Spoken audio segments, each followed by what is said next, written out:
So you visited the LucasArts headquarters in San Francisco recently? Yes, I was taken in a bus for about half an hour from the GDC Moscone Center to LucasArts headquarters in Presidio, where you find Lucasfilm and ILM and all of that.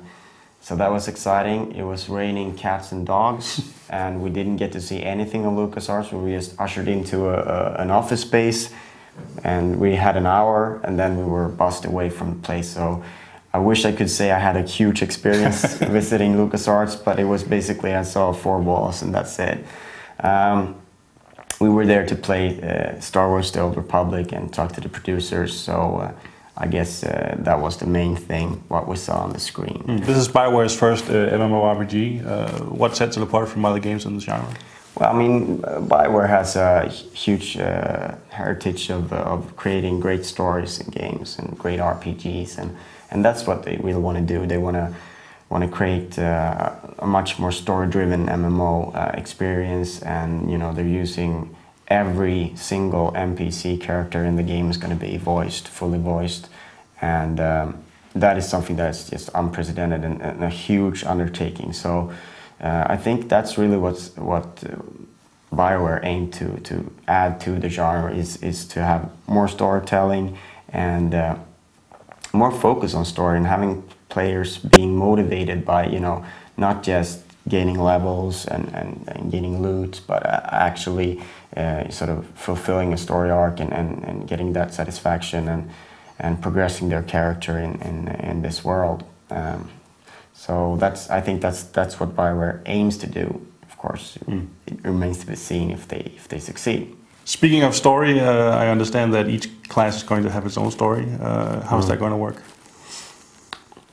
Well, basically they're building 8 separate story arcs for each of the classes. So you will take one of the classes and then carry it through the whole game, and they will intersect at points. So you will sort of you will gain a greater knowledge of the world if you play several classes, for instance. But in order to enjoy the full story of the game, you're going to have to play through with 8 different characters, which is kind of a lot, and it's an interesting take, and it makes it feel perhaps a little bit more like a single-player game. I mean, they sort of balk at that notion, but I think that people would perceive it a little bit like that, and I'm sure that a lot of people will actually play it mostly like a single-player game. So it's an interesting way of doing it, and it's probably going to prompt people to replay the game as a new class and create several characters, rather than perhaps enjoying the end game content, which they promise is going to be great, but it's kind of hard to, we don't know anything about that, and they're not talking about the end game content at this point, so we don't really know what it's about, but yeah. So story is important, and there will be lots of story in it.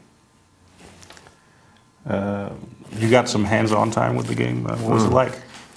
I played a bit of a Trooper action. Trooper is one of the 8 classes, and it's a ranged class, and basically look a bit like the clone Troopers from the prequel trilogy. Of course, it's like 2,000 years before that, but they look similar. It was basically a combat demo.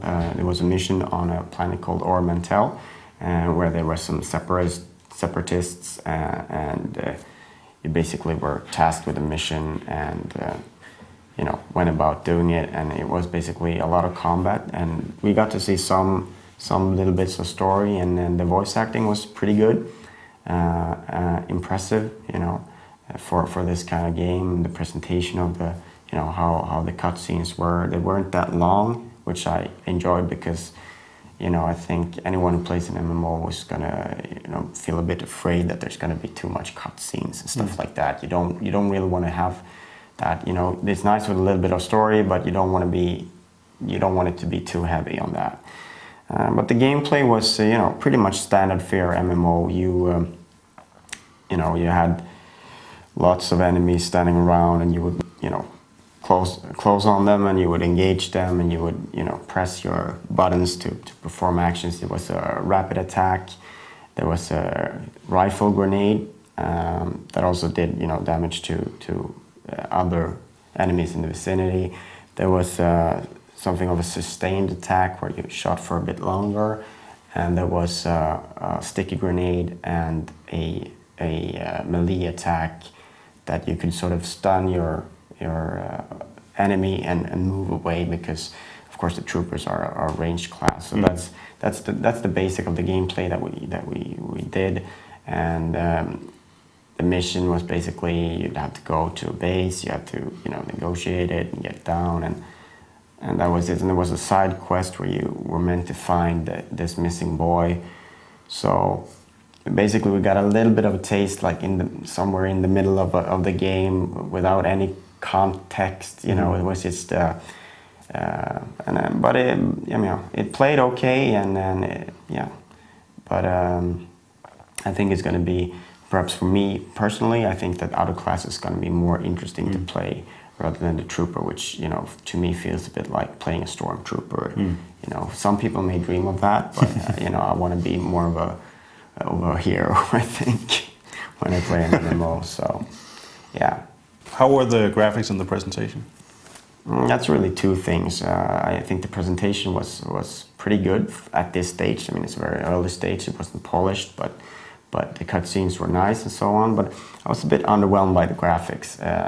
There are certainly more beautiful MMOs out there now, and there will be more coming until the Old Republic is released. So I was a bit underwhelmed by how it looked. It looked, you know, pretty much standard for an MMO these days, and I think the bar has been raised. You know, there's games like Age of Conan, for instance, that looks really good. So I was a bit underwhelmed by that, actually. Yeah. The game is set to be released next spring. Will it be ready? Well, you know, that's what they aim for.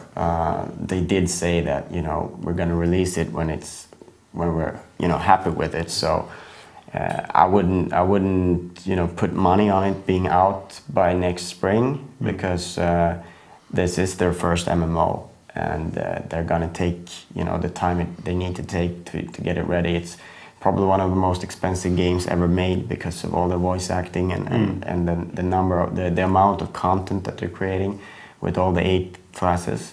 And with that said, you know,